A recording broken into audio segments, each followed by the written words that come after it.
हर हर महादेव, जय शिव शंभू। नमस्कार दोस्तों, स्वागत है आप सभी का एक बार फिर से।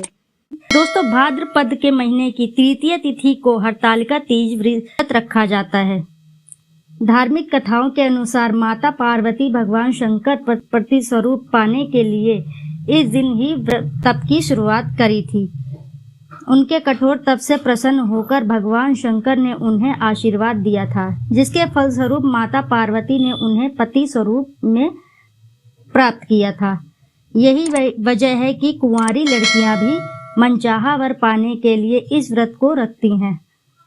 दोस्तों, देवी पार्वती ने कुंवार अवस्था में इस व्रत को किया था, इसलिए सुहागिने महिलाओं के साथ साथ कुंवारी कन्याओं भी अपने अच्छे वर प्राप्ति के लिए इस व्रत को रखती हैं। ये व्रत निर्जला रखा जाता है, निराहार रखा जाता है। सभी सुहागिने महिलाएं इस व्रत को अपने पति की लंबी आयु और अखंड सौभाग्य की कामना से रखती हैं। इस दिन मां पार्वती और शंकर की पूजा की जाती है। सुहागिने महिलाओं के अलावा जो कुंवारी कन्याएं हैं, वह भी इस दिन मनचाहा वर पाने के लिए निर्जला व्रत रखती हैं। 18 सितंबर को हरतालिका तीज व्रत की पूजा शुभ मुहूर्त इस प्रकार है। सुबह का शुभ मुहूर्त रहेगा 6:07 से लेकर 8:24 तक। इस बीच में आपको राहु काल के समय का त्याग करना है। इसके अतिरिक्त सुबह 9:11 से लेकर 10:43 तक आप पूजा कर सकते हैं।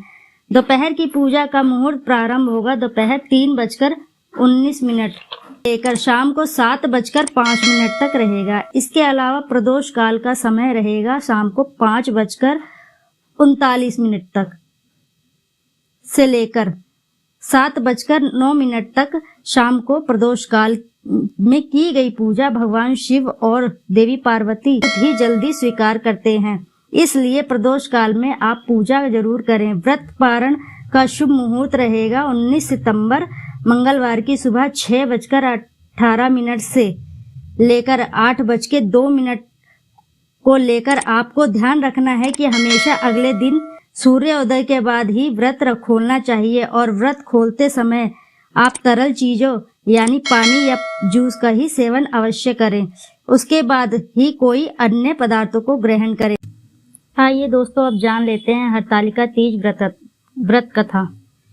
पौराणिक मान्यता के अनुसार पिता के यज्ञ में अपने पतिशु का अपमान देवी सती सहन नहीं कर पाई और उन्होंने स्वयं को यज्ञ की अग्नि में भस्म कर दिया। फिर अगले जन्म में उन्होंने राजा हिमाचल के यहाँ जन्म लिया।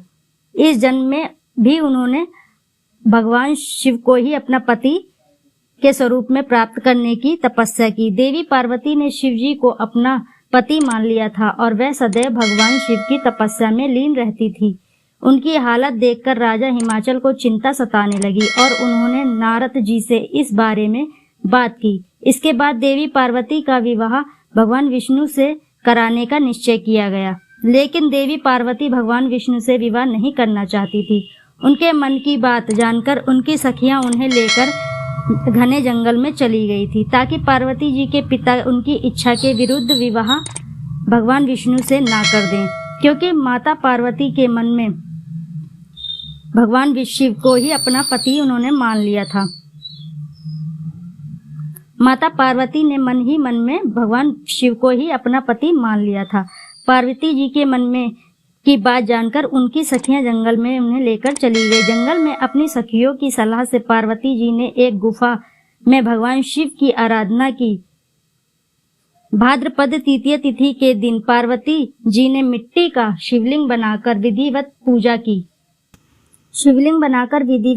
की। पार्वती से खुश होकर भगवान शिव ने उन्हें पत्नी के रूप में स्वीकार कर लिया था। इस तरह सखियों द्वारा उनका हरण कर लेने के कारण इस व्रत का नाम हरतालिका पड़ा। ओम नमः शिवाय।